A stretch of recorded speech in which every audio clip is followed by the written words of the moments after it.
He had more gold than any king in history, more wisdom than any man who ever breathed.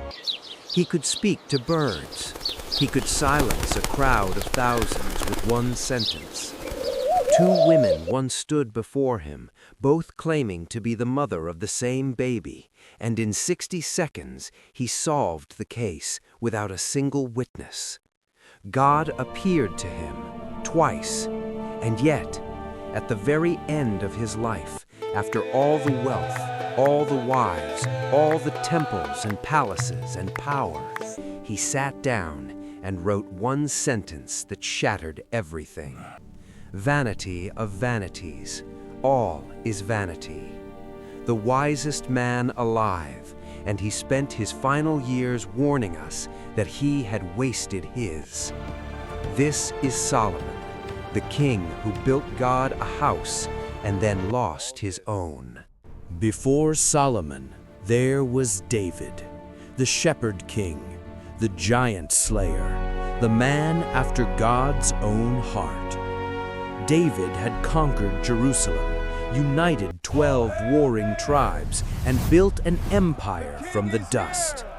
He lived in a palace of cedar and stone, and one night, lying in that palace, a thought crept in that would haunt him for the rest of his life. Living in a palace of Here cedar, I am, living in a palace of cedar, while the Ark of God remains in a tent.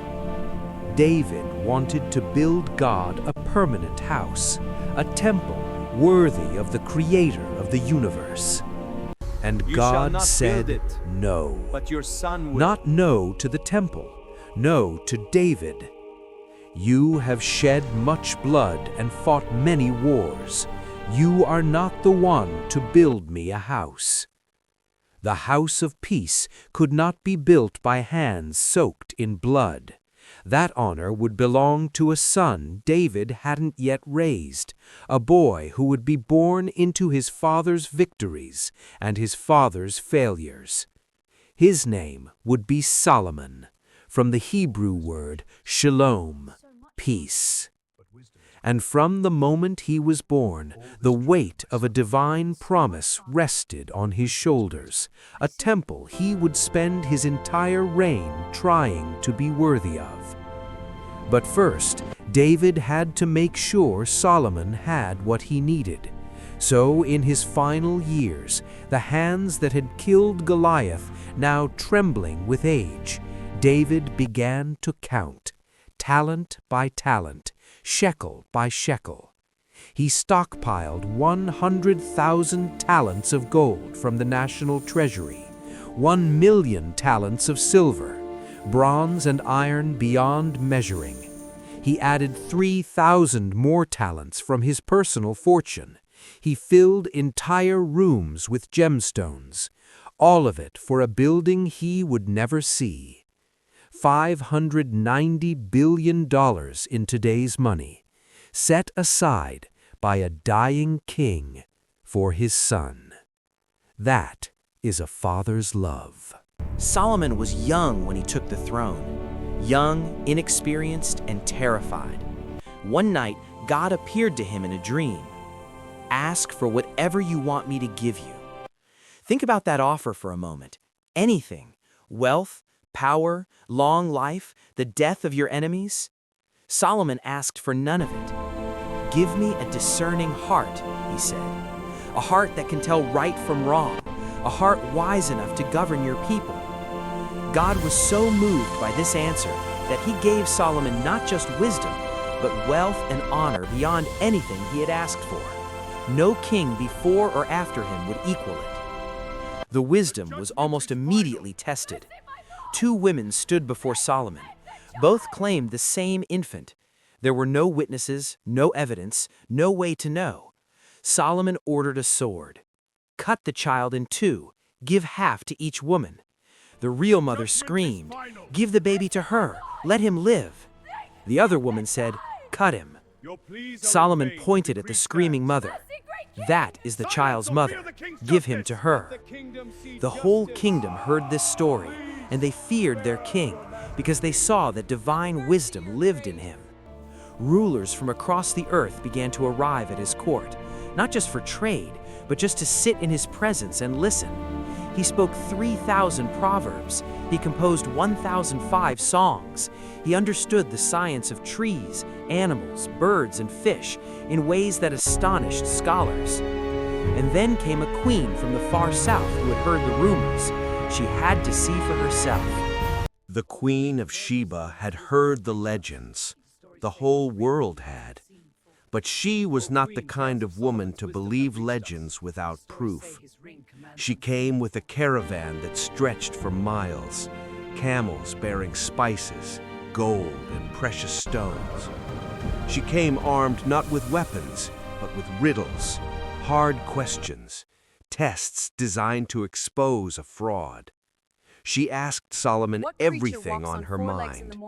He answered every single question. Nothing was too difficult. Nothing stumped him.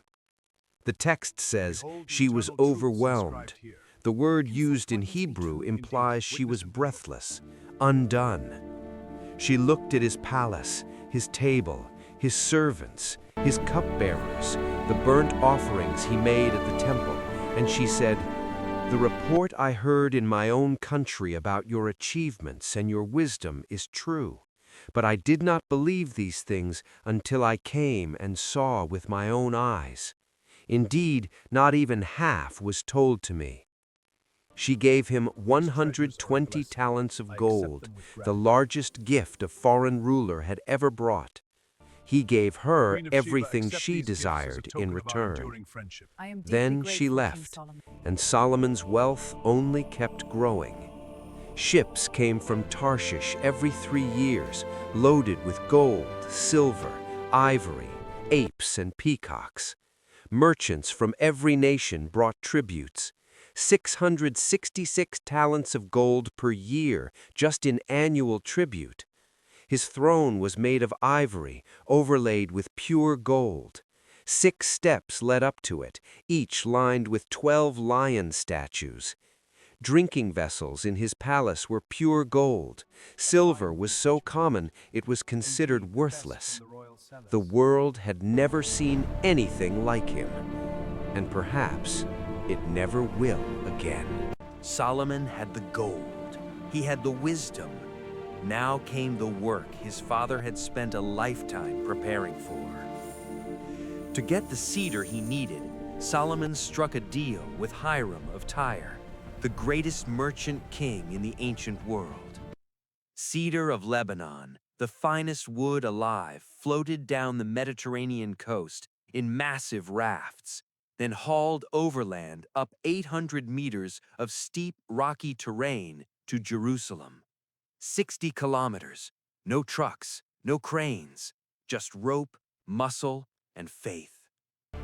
183,000 workers were conscripted, 10% of the entire nation.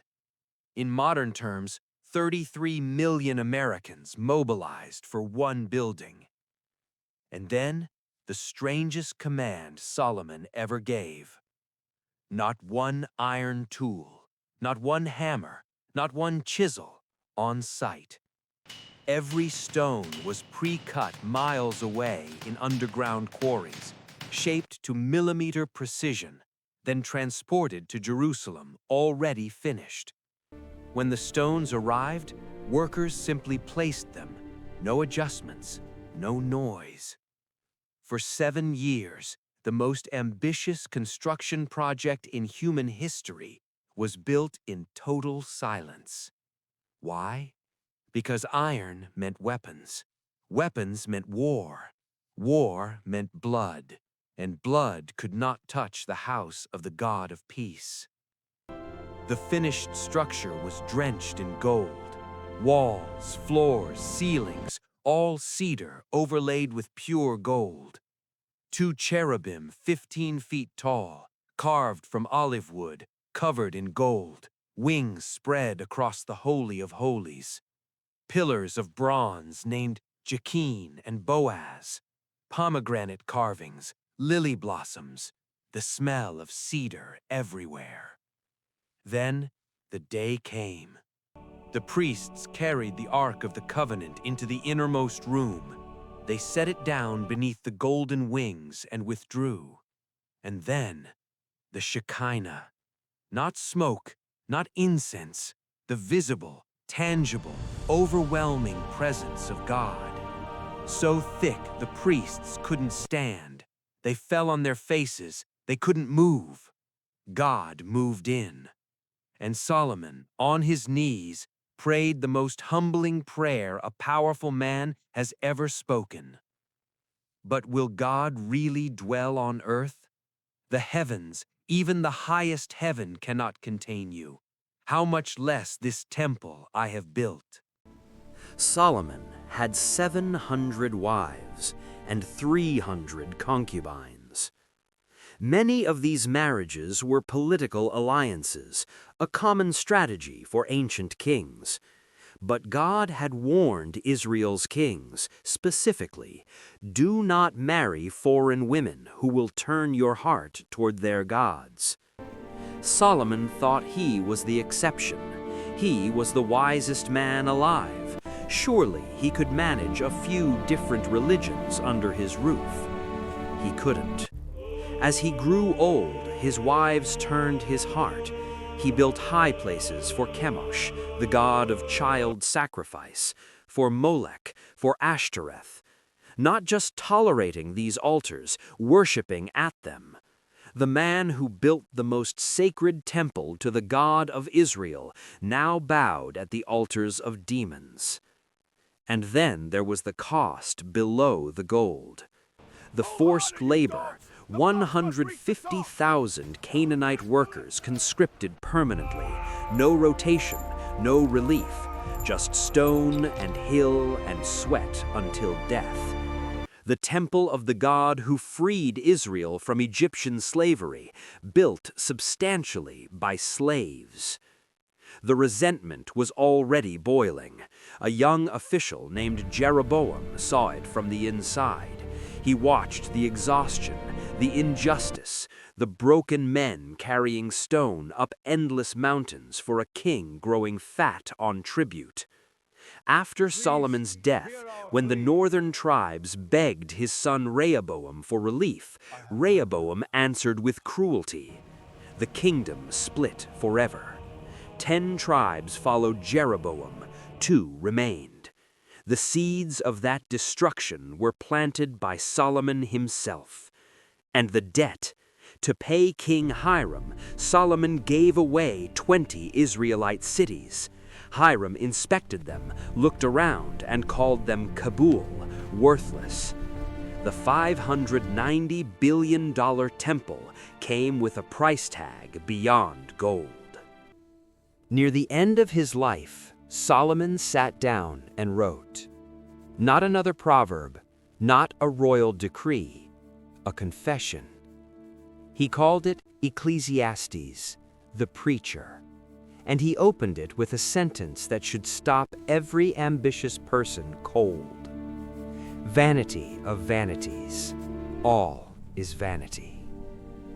He went through it all: wisdom, vanity; pleasure, vanity; work, vanity; wealth, vanity. He planted vineyards, built houses, acquired servants, accumulated silver and gold. He denied himself nothing his eyes desired. And he looked back at all of it and called it chasing after the wind. This is not a man who failed. This is a man who succeeded at everything and discovered that success without God at the center is an empty room filled with gold. The wisest man alive was trying to warn us. He had the wealth, he had the women, he had the wisdom. He built God a house, and then he let other things move into his own heart and lost himself. His temple stood for 373 years. Then Babylon burned it to ashes. Solomon's last recorded words were not about glory. They were a plea. Fear God. Keep his commandments. This is the whole duty of man. Not accumulate more, not be wiser than everyone, not build bigger. Fear God, keep His commands. That's it. That's everything. The wisest man who ever lived, and his final message was the simplest thing in the world. The question is, will we listen? Solomon had it all, and he's telling you from 3,000 years away, don't chase what he chased. Don't sacrifice people at the altar of ambition. Don't let your blessings become your gods. What are you building that will outlast you? If this story hit you differently than you expected, share it with one person who needs to hear it. And drop in the comments, what do you think Solomon's greatest mistake was? The marriages, the pride, the labor? Tell me. I'll see you in the next one.